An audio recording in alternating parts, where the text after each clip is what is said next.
Oke. Iya, dengar. Apa maksudnya sebenarnya Muslim? Muslim, aku dari lahir Muslim. Nah, cuman tempat kerja aku, kawan-kawan aku tuh banyak Kristen dan aku sering kan kayak bos aku mau ibadah, aku disuruh tuliskan untuk temanya aku mau pakai ibadah nanti malam. Dan secara nggak langsung aku mempelajarin. Dan setelah apa ya, bimbang di hati saya itu udah lama. Aku keluar dari tema ya Bang ya, ini masalah pribadi saya. Terus setahun, kurang lebih setahun lah aku menonton Bang Edis TV. Nah di situ aku mulai berani. Yang sudah lama aku pendam itu sudah sekitar 10 tahunan. Cuman aku nih jadinya kayak ngambang, Islam enggak, Kristen belum disahkan di Kristen, keluarga besarku Muslim. Dan aku sendiri pribadi udah gak ngikutin di syariat-syariat Islam itu sendiri. Jadinya aku nih bingung. Cuman beberapa teman saya banyak yang mendukung, mau ngajak untuk apa namanya, membaptis dan segala macam. Cuman saya sendiri belum punya keberanian untuk keluarga besar saya gitu loh Bang. Baik. Jadi banyak wanita-wanita seperti Anda, ya Kak Nur Cahaya, tiap hari hampir di sini sekarang sudah banyak orang yang bersuara karena selama ini tidak berani bersuara. Tapi di channel saya ini tidak boleh ngaku-ngaku. Gak boleh ngaku-ngaku. Kalau cuma ngaku-ngaku semua orang bisa. Muhammad juga bisa kalau cuma ngaku-ngaku. Nah, sekarang begini. Coba apa buktinya bahwa Anda Muslim, kemudian Anda sudah ragu dengan agama Islam? Coba bacakan satu surat kah? Atau bacaan sholat kah? Coba silakan.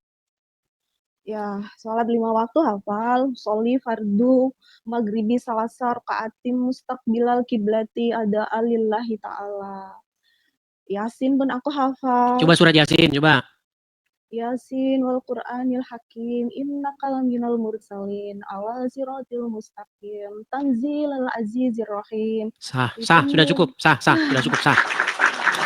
Coba, apa yang membuat Kak Nur sekarang itu berat mau masuk Kristen? Enggak berat sih, cuman nggak berat. Berarti tinggal masuk Kristen aja. berat, hati saya memang udah mau, cuman keluarga besar saya bakal dikucilkan, saya pasti bakal dibuang dari keluarga besar saya. Memang saya udah curhat sama beberapa teman Kristen saya, itu memang akan menjadi suatu perjalanan hidup kamu yang ibaratnya Tuhan Yesus aja bisa disalib. Itu penyalipan itu. Ibaratnya kamu harus bisa melalui itu. Dan cuman pada dasarnya, pada kenyataannya nggak segampang itu gitu loh. Dan harus ada orang yang benar-benar mendampingi saya sampai saya benar-benar sah di Kristen itu sendiri. Oke. Tapi ngomong-ngomong, mohon maaf nih, masih single? Ada suami. Udah ada suami. Suami Muslim? Suami pun sama seperti saya. Oh sama, dua-duanya sama. Nah, sebenarnya ada sih kalau wanita ya, itu sebenarnya ada satu channel sudah saya ini kan kami sering ngobrol juga, bisa ngobrol-ngobrol di sana seputar itu. Nanti bisa dikasih tahu gereja terdekat mana, tinggal di mana. Tapi jangan ngomong di sini ya. Saya tahu banyak dia biasalah orang-orang pada surup kejang kan. Nah, boleh nanti ngomong sama mereka. Sebenarnya begini, Kristen itu nggak harus di KTP tertulis Kristen. Di KTP Islam aja nggak apa-apa. Daripada nanti warisan KTP hilang. saya memang masih KTP saya masih Islam. Di KTP tidak apa-apa tertulis Islam. Nanti kalau dibikin Kristen nanti warisan hilang loh. Nah, biar saja KTP-nya yang Islam. Biarin aja yang beragama Islam KTP-nya, orangnya jangan beragama Islam. Gitu. Jadi bagaimana caranya? Kita itu harus cerdik. Kita itu juga harus bijak gitu loh. Bisa kita menjadi Kristen, tetapi kan tidak harus sampai mengalami hal yang seperti yang tadi Kak Nur ceritakan. Menjadi Kristen itu kan bukan hanya sekedar administrasi, tapi menjadi Kristen itu bagaimana menghadirkan Yesus di dalam hidup kita. Bagaimana kita itu menjadi orang yang seperti Yesus. Iya. Begitu. Makin mengasihi orang tua, makin mengasihi keluarga, ya kan? Seperti itu. Nanti akan melihat dari perubahan itu sendiri. Dan dengan adanya perubahan seperti itu, malah jadi nanti orang tua malah jadi Kristen. Begitu. Semoga saja. Iya, pelan-pelan lah gitu. Nggak harus sampai, saya Kristen. Karena Kristen itu bukan soal ngaku-ngaku begitu, enggak. Atau di Iya. KTP-nya berubah gitu, enggak. Kristen itu enggak soal Mm-mm. begitu. Iya Begitu. benar. Ya itu sih apa ya, lebih ke kapan ya saya ini bisa gitu. Sudah beberapa tahun ini memang saya nunggu saatnya yang tepat kapan saya ini nggak ngambang gitu. Iya. Sudah sah Banyak Islam yang itu inbox saya sendiri. juga sih memang. Cuman daerahnya tuh beda-beda. Kalau yang di daerah Sumatera Selatan itu sudah inbox, Bang. Kalau ada yang dari daerah Sumatera Selatan, coba ini saya khusus yang peduli dengan orang-orang yang dari Muslim, mantan Muslim begitu. Cuman Iya. daerah-daerah lain juga ada, Tangerang ada. Hmm. Nah, cuman nanti Kak Nur di mana nanti boleh nanti inbox nanti saya kasih. Ada satu channel Iya. itu kumpulan perempuan-perempuan di sana yang mantan muslim-muslim pada kumpul di situ tuh, tempatnya Kak Yuli. Oh iya, Boleh nanti gabung-gabung cerita di sana sesama kaum boleh, wanita kan begitu. boleh. Mm-mm. Tapi intinya sudah nggak percaya lagi dengan agama Islam ya? Sudah nggak percaya Udah lagi. beberapa tahun saya ninggalkan kayak sholat dan lain-lain udah enggak. Ya, Banyak bagus lah. kekecewaan saya di Islam itu sendiri. Betul, betul, betul. Saya lulusan dari MTS, Sekolah Islam, terus MTS. SMA juga di Islam dulu. Iya, iya, iya. Apa hal-hal, boleh cerita nggak hal-hal yang membuat Kak Nur ini akhirnya meninggalkan agama Islam? Banyak, banyak dari awal saya kerja itu udah sampai sekarang udah berhenti ya, itu bos saya sendiri emang Kristen dan secara nggak langsung kadang minta tolong, saya nanti malam mau ibadah temanya ini tolong tuliskan ya, kamu muslim nggak apa-apa kan? Ah nggak apa-apa bos, kan cuman sekedar nulis aja, tapi secara nggak langsung saya mempelajari Alkitab itu dan Pantesan, kayak banyak yang pantesan teman-teman ustadz-ustadz takut kalau orang Islam megang Injil dan Taurat. Takut meninggalkan agama Islam. Iya. entahlah dan Padahal banyak di kayak Al-Quran jelas dikatakan di dalam Taurat dan Injil terdapat kebenaran. Tapi ustadz-ustadz takut. Nah, iya, dan kayak banyak kayak waktu saya sekolah di sekolah pesantren, mm-mm. kayak hal-hal yang sudah besar nih kan ku ingat jadinya kayak hal bodoh yang pernah ku pelajarin. Apa itu? Hal-hal kayak ya misalnya ini pembelajaran tentang apa hubungan intim suami istri itu saya dari SMP kelas 3 di MTS kelas 3 itu udah diajarkan. Dan itu mendetail sekali. Nanti kalau kalian sudah bersuami istri, kalau sudah masuk bareng suami mau masuk jangan kalian gini jangan ya. Kalian tuh Berat baca, saudara-saudara bahasannya ini. Sampai kalian segitunya harus baca. bahasannya? Iya, itu ustadzku sendiri yang ngajar dan masih ingat Berat jelas di otak teman-teman. saya. Dia bilang gini, dia bilang gini, Hmm. kalau sudah keenakan jangan teriak kayak gitu ya, tapi baca subhanallah walhamdulillah wala ilaha illallah dan sebutlah nama Nabi Muhammad sallallahu alaihi wasallam. Ingatkan itu ke nabi kita. Jadinya kayak kita kalau berhubungan dengan suami istri jangan merasakan kenikmatan yang enak, tapi merasakan Mengikuti bacakan ya menyebut Muhammad. menyebut sunnah Rasul kita, menyebut nama Menyebut, Nabi kita. memang. Itu kayak saya Teman-teman pikir hal bahasan bodoh bahasan orang sekali Islam ya. ini memang ya seputar-seputar itu ya teman-teman ya. Karena memang ustadznya langsung coba ya kalian dengarkan lagi ya. Ini paling senang saya dengar ceramah ini. Pernah dengarkan? Yang ada dalam surga adalah pesta seks. Minta maaf karena inilah yang kita tahan-tahan di dunia. Inilah yang kita tahan-tahan di dunia dan kenikmatan terbesar yang diberikan Allah Subhanahu wa taala di surga adalah pesta seks. Iya. Nah. Aku sendiri kalau dengar ceramah yang model-model kayak gitu kayak langsung enak, jijik gitu loh. Apalagi banyak sekali kejadian-kejadian yang ustadz cabulin santri-santriwatinya. Kayak gitu Iya, saya juga jadinya heran ya. jijik gitu. Ini semacam satu fenomena yang sudah terjadi terus menerus. Bahkan zaman saya masih kecil, saya masih ingat. Saya masih kecil dulu. Saya masih ingat dulu. Itu Pak Haji itu kasusnya memperkosa santri-santrinya di penjara itu. Zaman saya masih kecil. Bayangin, saya sudah dengar berita itu. Pak Haji ini di penjara gara-gara melecehkan santri-santrinya. Udah tahun 2025 masih terus-terusan terjadi. Tapi yang saya heran kenapa ibu-ibu masih saja mengantarkan anak-anaknya ke pondok pesantren. Iya, Sudah itu. tahu kejadian begitu, ibu-ibu, apa kalian tidak khawatir nanti anak kalian mengalami hal yang tidak baik? Saya mengatakan, coba bawalah anak kalian itu ke sekolah yang jelas. Nanti dibawa ke santri nanti ya gimana? Karena menurut ajaran Muhammad boleh seseorang itu walaupun sudah tua, sudah 50 tahun lebih begitu, boleh menikahi anak di bawah umur. Apa mau itu terjadi kepada anak Anda? Nah, Hmm. dan sebenarnya tuh ada sih pelajaran Islam yang mungkin mengajarkan hal-hal yang baik. Tapi di luar dari itu semua kayak ajaran yang sangat menohok dan menjijikkan itu diulang-ulang, itu diceramahkan. Itu yang bikin saya kayak enek gitu loh. Dan kayak seolah-olah sedikit-sedikit bawa-bawa agama, sedikit-sedikit bawa nama agama. Dan bahkan teman-teman di sekeliling saya sendiri, emak-emak sendiri, sok-sok suci, sok-sok baik, tapi munafik bawa-bawa nama agama, itu paling nggak suka sekali. Iya, karena begini Kak Nur. Orang Islam itu bukan dia kalau korupsi banyak. Hmm. Pejabat-pejabat negara kita, pejabat-pejabat kita yang duduk di pemerintahan-pemerintahan, kalau yang korupsi namanya Muhammad, namanya banyak namanya sangat Islami. Korupsi, Kalau yang Angelina namanya Sonda korupsi, korupsi, kalau yang berhijab. namanya ya, Coba yang Angelina namanya Sondak ya, setelah dia korupsi, mualaf pakai heeh, jilbab, takut makan babi. Tapi kalau korupsi nomor satu. lanjutkan.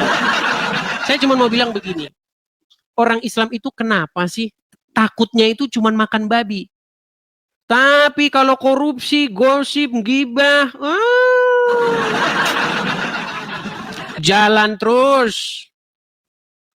Tapi memang Muhammad sendiri yang mengatakan, barang siapa yang mengucapkan syahadat itu, dua kalimat itu, dia masuk surga. Sekalipun dia Nah, berzina, sekalipun dia mencuri. nah. Dan surga itu ada 7 tingkatan. Surga ke-1, ke-2, ke-3, ke-4 sampai ke-7. Masa Dan iya mereka di surga ada surga 7 itu tingkatan? katanya, di surga mereka itu diberikan gadis-gadis yang Iya, berpayudara besar. itu enak sekali aku ngelihatnya, Nah, banyak mendengarnya. orang Islam tidak tahu itu loh Kak Nur. Bahwa Allah itu akan memberikan rewardnya berupa gadis-gadis yang susunya gede. Nah, tapi Muslim nanti bilang, orang ini memfitnah. Ya gimana Iya, kamu tidak katakan saya memfitnah? Orang kamu baca Arabnya, nggak kamu baca terjemahannya? kenikmatan Mana? yang tidak didapat di dunia. Jadi saya harap, saya sarankan kepada teman-teman Muslim, kalau baca Quran, bacalah artinya. Kan ada lagunya itu. Iya. Tombo ati ono limo perkarane. Sing pertama baca Quran dan maknanya. Maknanya disuruh membaca. Biar apa? Biar tahu kamu bahwa di situ tertulis bahwa kamu akan diberikan gadis-gadis dengan payudara yang besar. Gimana? Betul. Apa tidak hatimu terobati kalau kamu dijanjikan gadis-gadis yang berpayudara besar? Mungkin bagi sebagian orang yang over kayak gituan, dia merasa, wow, senang Iya. sekali udah membayangkan.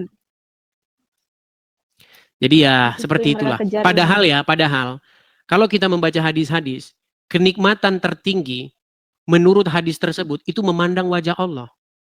Mhm. Di antara kenikmatan-kenikmatan surga itu, yang paling puncak itu adalah memandang wajah Allah. Tapi Mhm. kesibukan umat muslim di surga bukan memandang wajah Allah.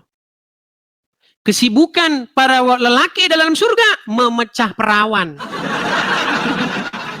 Jadi ternyata mereka tidak suka memandang wajah Allah. Itu membuktikan bahwa umat muslim di surga pun melakukan perbuatan yang musyrik. Karena mereka tidak Mereka menyibukkan diri dengan memandang wajah Allah. Tetapi mereka menyibukkan diri dengan memecah perawan. berpesta, Iya, mereka berpesta itu. sibuk Tadi kan sudah kita berpesta. putarkan videonya. Heeh. Apakah Menarik mereka sambil sekali. memandang wajah Allah sambil memecah perawan? Saya juga nggak ngerti. Apakah Allah menjadi penonton? Apakah Allah membawa kamera yang sangat besar? Syuting nih, lihat nih umatku. Mereka sedang sibuk memecah perawan. Nah, disyuting kan sama. Mhm. Tapi kalau saya bilang begitu, dibilang, bang bahasamu kok seperti itu sih. Tapi kan memang benar. Banyak benernya. Hmm, Makanya hmm. disitulah saya kurang ininya dari meragukan hal-hal yang seharusnya kita lebih pelajari ke hal-hal yang positif, yang baik-baik. Hal-hal sepele yang diulang-ulang kayak apa wanita kalau sedang haid nggak boleh begini, harusnya seperti ini aturan-aturan yang cukup kita Bahkan tahu. Muhammad mengklasifikasi wanita, anjing hitam dan keledai itu dalam satu kelompok yang membatalkan sholat. Mhm. Aisyah aja sampai protes itu. Mengapa kamu samakan kami kaum wanita dengan anjing, katanya. Loh, ada ayatnya. Bagaimana Aisyah berkata demikian? Nih, bentar ya, saya tunjukkan ya.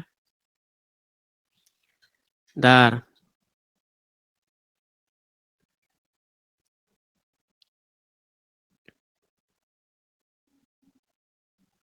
Saya tunjukkan.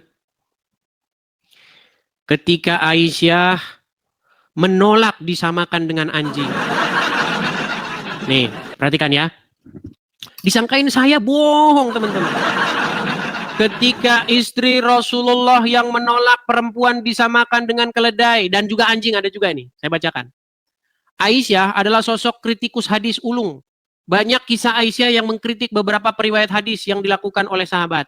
Beberapa hadis yang diriwayatkan tersebut biasanya dianggap oleh Aisyah kurang lengkap atau sang sahabat tersebut kurang memahami konteks. Nih saya bacakan ya. Nih. Dikisahkan dalam Al-Jabah, apa ini ya? Iradi dan seterusnya ditulis oleh Badruddin dan seterusnya dikisahkan dari Abu Hurairah, Umar, Ali bin Abu Thalib dan seterusnya. Perhatikan. Apa kata Aisyah? Ada sebuah hadis berkata begini. 3 hal yang dapat membatalkan sholat seseorang, yaitu perempuan, keledai, dan anjing hitam. Mendengar hadis tersebut, Aisyah kemudian marah kepada Abu Hurairah karena telah menyamakan perempuan dengan keledai dan anjing hitam. Tapi Aisyah mau marah gimana? Yang ngomong Muhammad? Yang ngomong Muhammad. Aisyah berkata, betapa buruknya kalian yang menyerupakan kami dengan keledai dan anjing. Nah loh. Jadi mau pilih mana? Mau pilih Aisyah apa mau pilih Muhammad? Kalau mau ikut Aisyah, ikutin omongan Aisyah. Kata Aisyah, Allah tidak pernah dilihat oleh dia selain daripada menuruti hawa nafsunya Muhammad. Serba salah. Kalau ngikutin Muhammad, maka harus mengelompokkan perempuan dan anjing dan keledai sebagai hal-hal yang membatalkan sholat. Kalau ngikutin Aisyah ngomong, aku tidak pernah melihat Tuhanmu, Tuhannya Muhammad, selain daripada begitu cepat menuruti hawa nafsunya Muhammad. Dilema. Benar. Begitu. Oke, kita kasih kesempatan kepada yang lain ya, Kak Cahaya Nur Cahaya. Boleh Bang Ades. Oke, saya turunkan dulu ya. Terima kasih, selamat malam. Boleh nanti, mungkin nanti ada yang inbox yang Kristen, yang terutama yang wanita ya. Kalau yang laki-laki dicuekin aja. Yang wanita-wanita itu biasanya nanti ada yang khusus di bagian-bagian pekerjaan seperti itu. Nah, Oke? Ya, boleh. Oke. Boleh Bang. Baik, saya turunkan ya. Terima kasih, saya turunkan.